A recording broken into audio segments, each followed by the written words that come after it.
하나님의 크신 사랑과 은총이 여러분의 삶에 함께 하시기를 빕니다. 오늘은 마음으로 믿고 입으로 고백하여 라는 제목으로 함께 하나님의 말씀을 나누겠습니다. 여러분 혹시 교회를 다니고 신앙생활을 하는 사람들 중에 어떤 사람이 가장 불쌍한 사람인지 아십니까?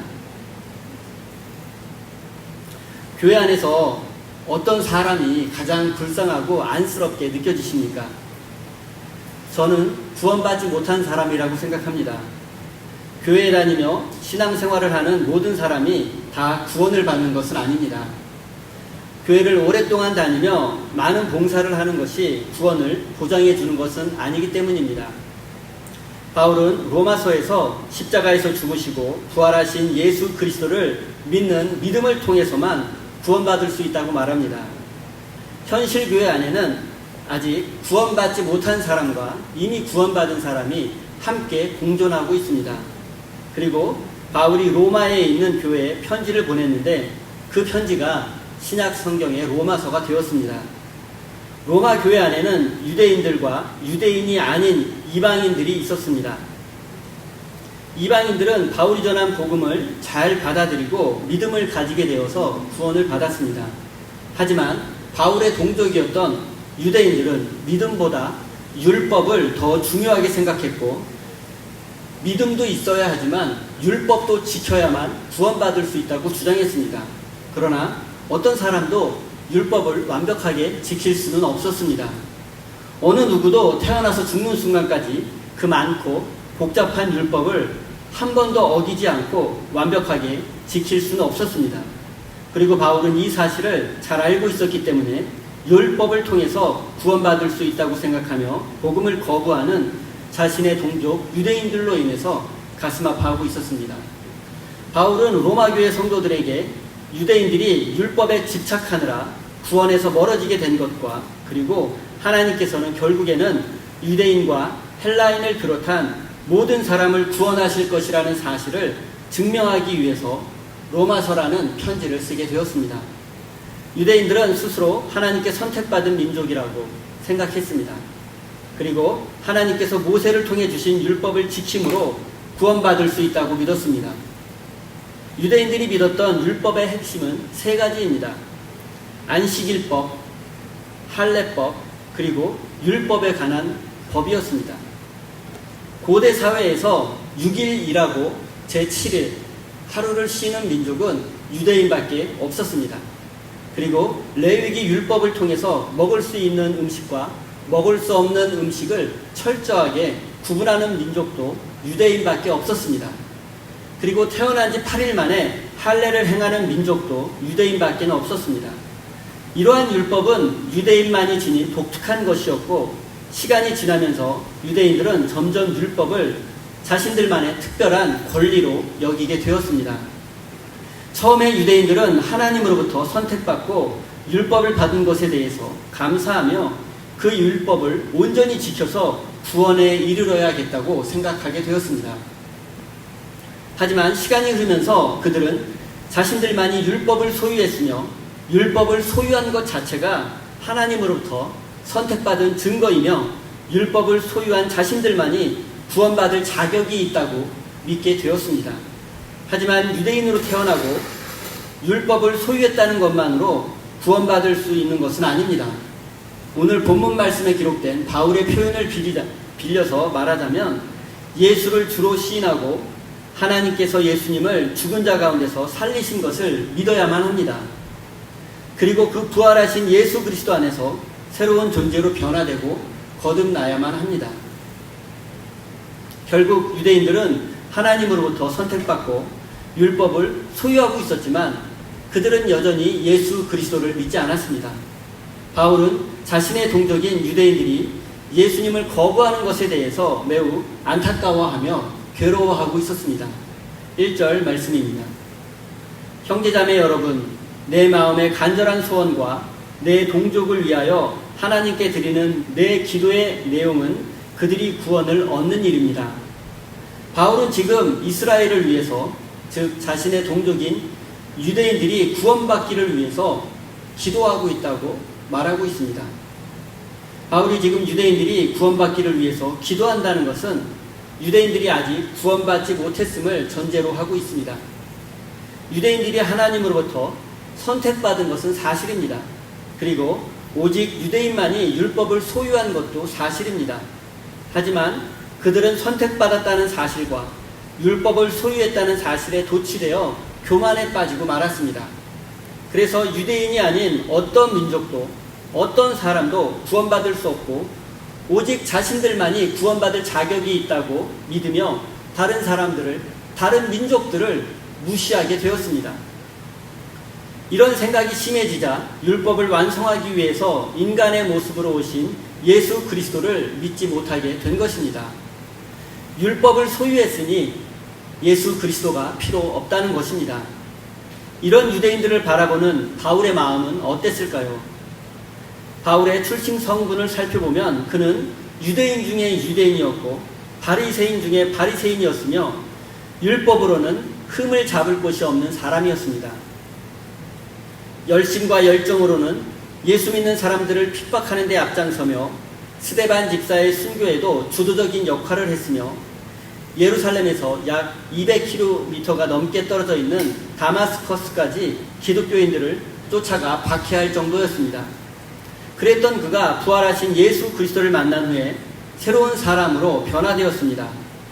부활하신 예수 그리스도 안에서 하나님을 볼 수 있었고 하나님을 만나게 된 것입니다. 부활하신 예수가 율법을 완성하기 위해서 이 땅에 오신 하나님의 아들이라는 사실을 깨닫게 된 것입니다. 그래서 바울은 이 사실을 온 세상에 전하는 삶을 살게 되었습니다. 바울이 전하는 이 복음을 이방인들은 받아들이고 믿게 되었는데 자신의 동족인 유대인들은 받아들이지 않고 믿지 않았습니다.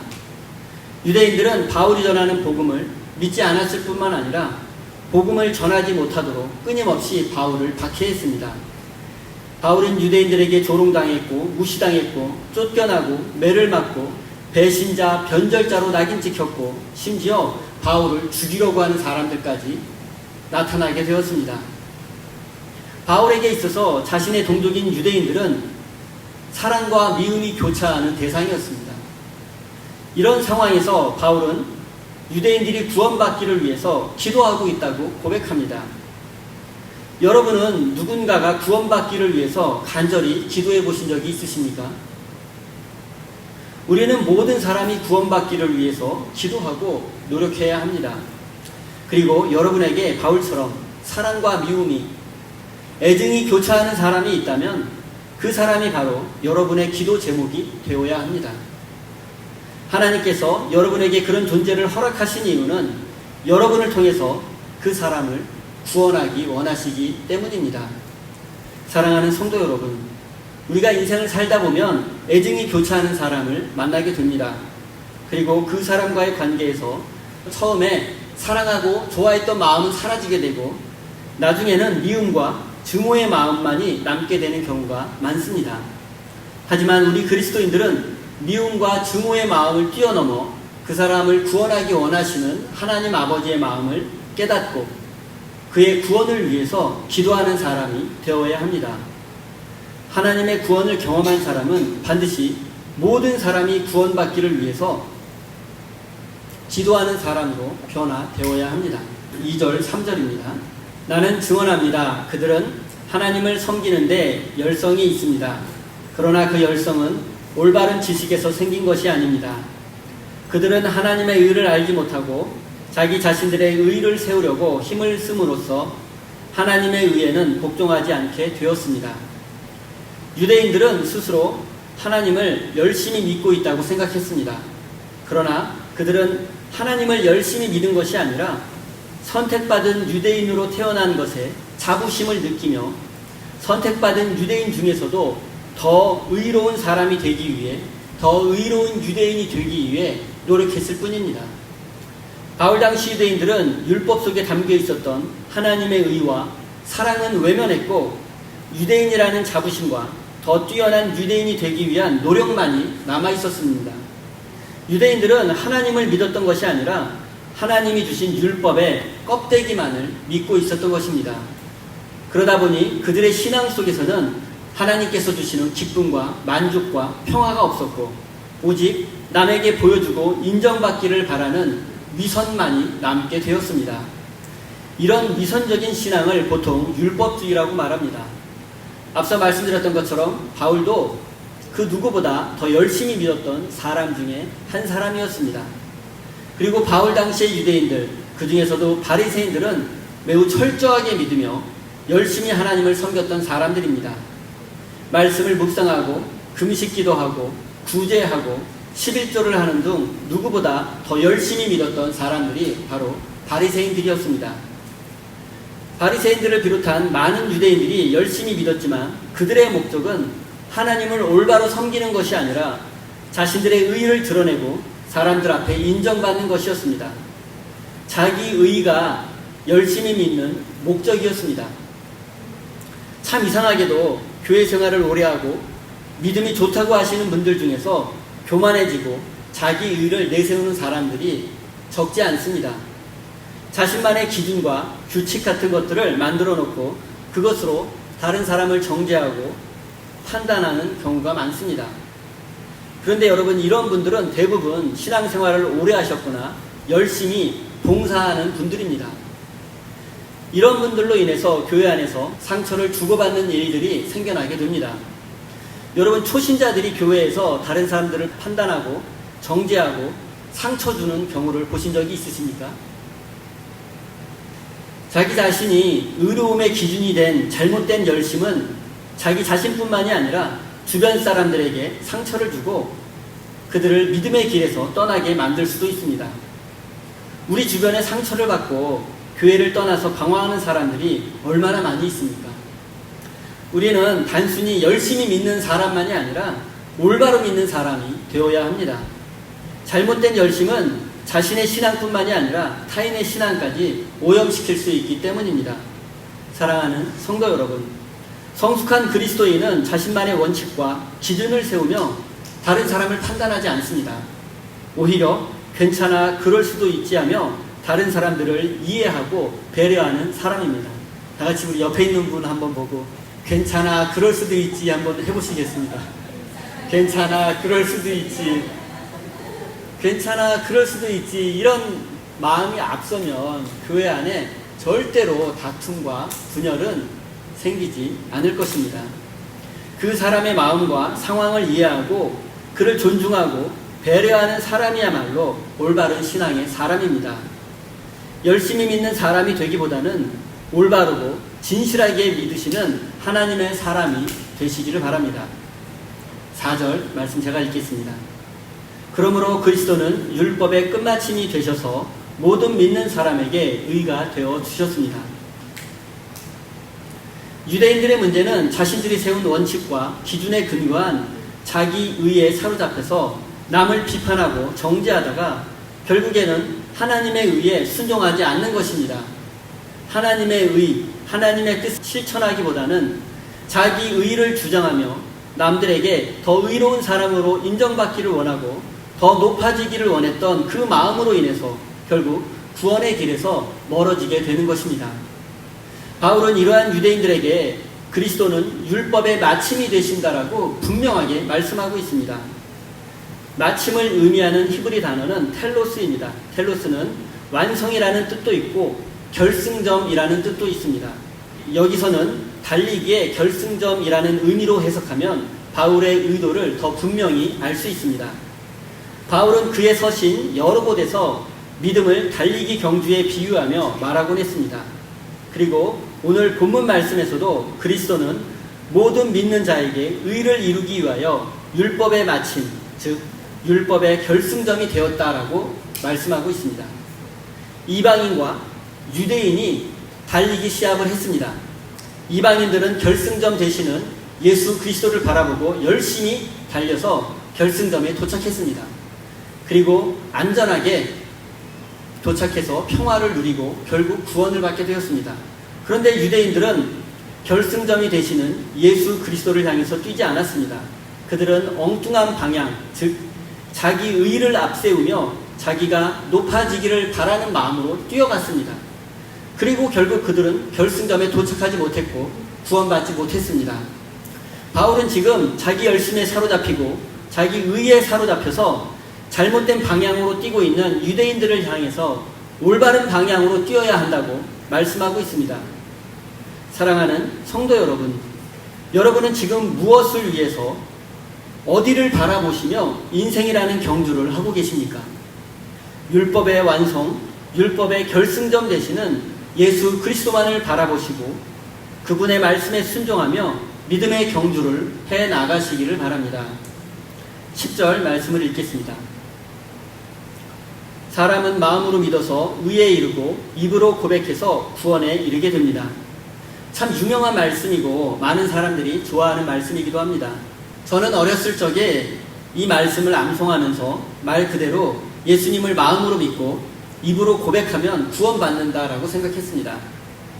마음으로 믿고 입으로 고백한다는 것이 어떤 의미인지 구체적으로 생각해 보지는 않았습니다. 초대교회의 역사에 보면 예수님을 여러 사람들 앞에서 자신의 주님으로, 주인으로 공개적으로 고백하는 시간이 있었습니다. 그때는 바로 세례를 받는 순간입니다. 예수님께서 십자가에서 죽으시고 다시 살아나셨듯이 세례를 받는 사람은 물속으로 들어가서 죽음의 경험을 하게 되고 다시 새로운 사람으로 변화되고 거듭나는 경험을 하게 됩니다. 그리고 그 순간 이제는 오직 예수 그리스도만이 나의 참된 주인이 되신다고 여러 사람들 앞에서 고백하게 됩니다. 그런데 이런 고백을 하기 위해서는 자신의 생명을 내어놓아야 합니다. 예수가 주님이다, 예수가 내 인생의 주인이다라고 공개적으로 고백할 때 주님은 헬라어 단어로 퀴리오스입니다. 퀴리오스. 그리고 이 퀴리오스라는 단어는 바울 당시에 특정한 사람을 가리키는 단어였습니다. 그것은 바로 로마 황제였습니다. 바울 당시에 퀴리오스, 즉 주님이라고 불리는 사람은 팍스 로마나를 이룩한 로마 제국의 황제였습니다. 황제를 주님으로 섬기는 세상에서 그리스도인들은 예수님을 주님으로 고백하고 섬겼던 것입니다. 이런 세상에서 예수님을 공개적으로 나의 주님이라고 시인하고 고백하는 것은 황제가 주님이 아니라고 공개적으로 이야기하는 것과 같습니다. 모든 사람들이 황제를 주님으로 섬기고 있는 세상에서 아니다, 예수님만이 참된 주님이고 내 인생의 주인이시다 라고 믿는 사람은 세상에서 고난을 당할 수밖에 없습니다. 초대교회 교인들이 예수님을 주님으로 고백하고 인정하는 것은 그리 단순한 문제가 아니었던 것입니다. 예수님이 나의 주인 되심을 마음으로 믿고 입으로 고백하는 것은 목숨을 걸어야 가능했던 것입니다. 예수님이 나의 주님이다라고 세례를 받을 때 이렇게 고백을 해야 되는데 그 세례 받는 순간에 많은 사람들이 모여 있습니다. 그런데 만약 내가 세례를 받고 예수님이 내 인생의 주님이다, 퀴리오스다라고 고백했다는 사실을 로마 관리에게 고발하게 된다면 그 사람은 바로 체포되고 고난을 당할 수밖에 없던 것입니다. 초대교회는 로마 제국 통치하에서 오랫동안 많은 박해를 받아왔습니다. 로마의 관리들이 기독교인들을 색출해내는 가장 쉬운 방법 중에 하나가 바로 세례를 받았는지를 확인하는 것입니다. 세례를 받은 사람은 황제의 권위를 인정하지 않고 로마법에 의해서 처형당한 예수를 주님으로 믿는 사람들이기 때문입니다.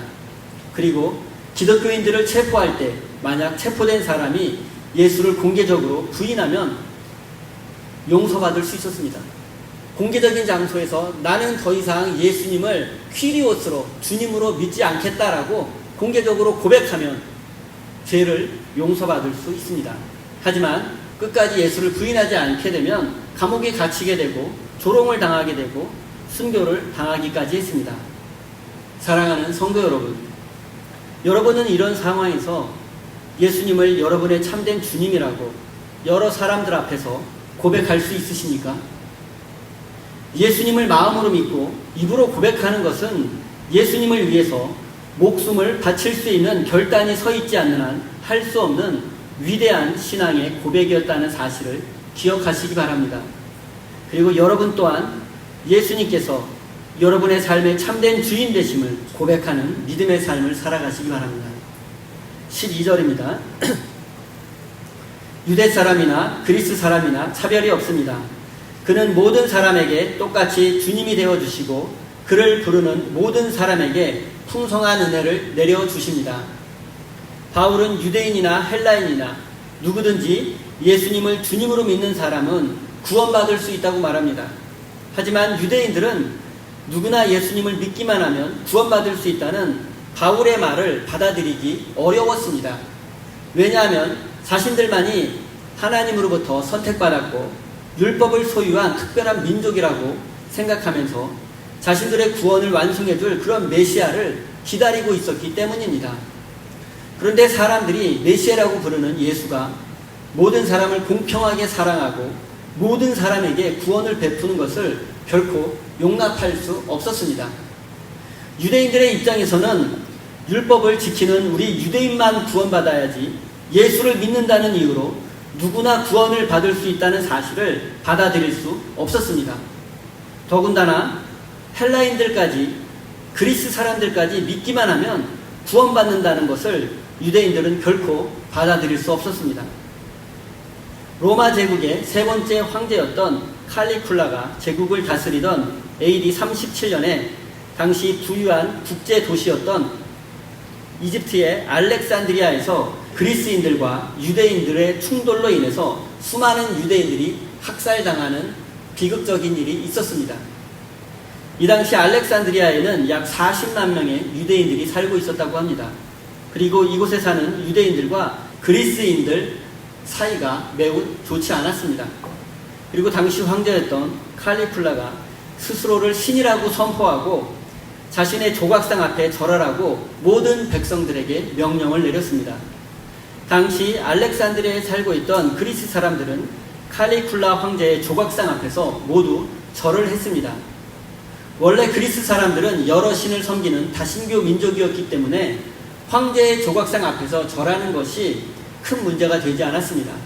하지만 하나님 한 분만을 유일신으로 섬겼던 유대인들은 황제의 조각상 앞에서 절하지 않았습니다. 그리고 이것을 문제 삼아서 그리스 사람들은 유대인들의 집에 불을 지르고 약탈하고 회당 안으로 황제의 조각상을 가지고 들어가서 36명의 제사장이 그리스 사람들에게 끌려가 채찍을 당하는 사건이 있었습니다. 그리고 로마서는 이 사건이 있은 후 약 20년 후에 기록되었습니다. 불과 20년 전에 유대인들은 그리스 사람들에 의해서 이런 끔찍한 고통을 당했습니다. 아직 그 고통을 잊지 못하고 있는데 바울은 유대인이나 그리스인이나 예수를 믿고 고백하면 구원받을 수 있다고 말합니다. 그런데 이것을 유대인들은 도저히 용납할 수 없었던 것입니다. 13절 말씀입니다. 주님의 이름을 부르는 사람은 누구든지 구원을 얻을 것이다. 여러분이 당시를 살았던 유대인이라면 누구든지 주님의 이름을 부르는 자는 구원을 받을 것이라는 바울의 말을 믿을 수 있었겠습니까? 유대인들은 사실 간절히 하나님이 보내실 메시아를 기다리고 있었습니다. 그리고 그 메시아는 로마 제국을 무너뜨리고 강력한 이스라엘을 만들 것이라고 믿었습니다. 그런데 사람들이 메시아라고 말하는 예수는 힘없이 로마 제국에 의해서 십자가에서 처형당하고 말았습니다. 그리고 메시아는 하나님으로부터 선택받은 유대인들만을 구원해야지 유대인이나 그리스 사람이나 믿기만 하면 누구나 모든 사람을 구원하신다는 예수를 메시아로 받아들일 수 없었습니다. 그리고 바울은 지금 이러한 유대인들이 구원받기를 위해서 간절히 기도하고 있습니다. 사랑하는 성도 여러분, 예수님을 주님으로 고백하는 것, 그리고 마음으로 믿고 입으로 고백하는 것은 생명을 내놓아야만 할 수 있는 위대한 신앙의 고백입니다. 하나님을 향한 절대 신뢰가 없이는 예수님을 주님이라고 고백할 수 없습니다. 바울 당시 유대인들처럼 지금 우리가 사는 이 세상에도 예수님을 구원자로 받아들이기 어려운 사람들이 많이 있습니다. 교회에 대한 편견과 믿는 사람들에게 받은 상처, 그리고 더 높아지기를 바라는 인간의 욕망과 욕심이 예수님을 믿지 못하도록 가로막고 있습니다. 사랑하는 우리 세임교회 성도 여러분, 누구든지 주님의 이름을 부르는 사람은 구원을 받게 될 것입니다.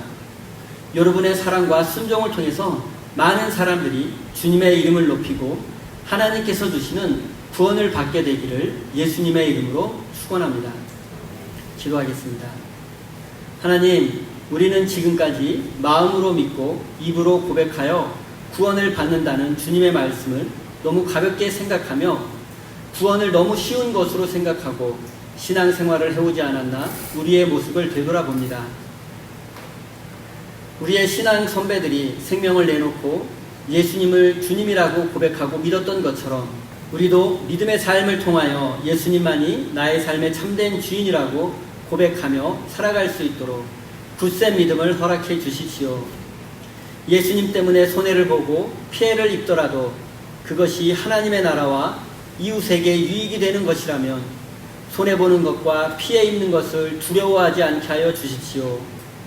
우리의 이런 참된 믿음의 삶을 통하여 많은 사람들이 주님을 믿고 고백하며 구원받는 생명의 역사가 일어나게 해 주십시오. 우리의 사랑과 헌신이 담긴 믿음의 삶을 통하여 많은 사람들이 주님의 이름을 부르며 구원받는 생명의 역사가 넘쳐나게 하여 주십시오. 오늘도 사랑하는 주의 백성들이 귀한 예물을 가지고 나왔습니다. 이 시간 하나님께서 우리 인생에 베풀어 주신 사랑과 은혜를 기억하며 감사의 마음으로 귀한 예물을 올려드립니다. 하나님을 모르는 세상 사람들은 돈과 성공을 인생의 목적으로 삼고 살아가지만 우리 하나님의 백성들은 하나님의 뜻을 이 땅에서 이루어가는 것을 인생의 목적으로 삼고 살아갈 수 있도록 굳센 믿음을 허락하여 주십시오. 우리가 이 땅에서 살아가는 동안 하나님의 것을 내 것으로 삼으려는 욕심에서 벗어나게 하여 주시옵소서. 우리가 가진 모든 것과 우리 인생 전부를 하나님 앞에 올려드리며 하나님의 영광을 위해서 살아가는 거룩한 하늘나라 백성이 되게 하여 주십시오. 예수님의 이름으로 기도드립니다. 아멘.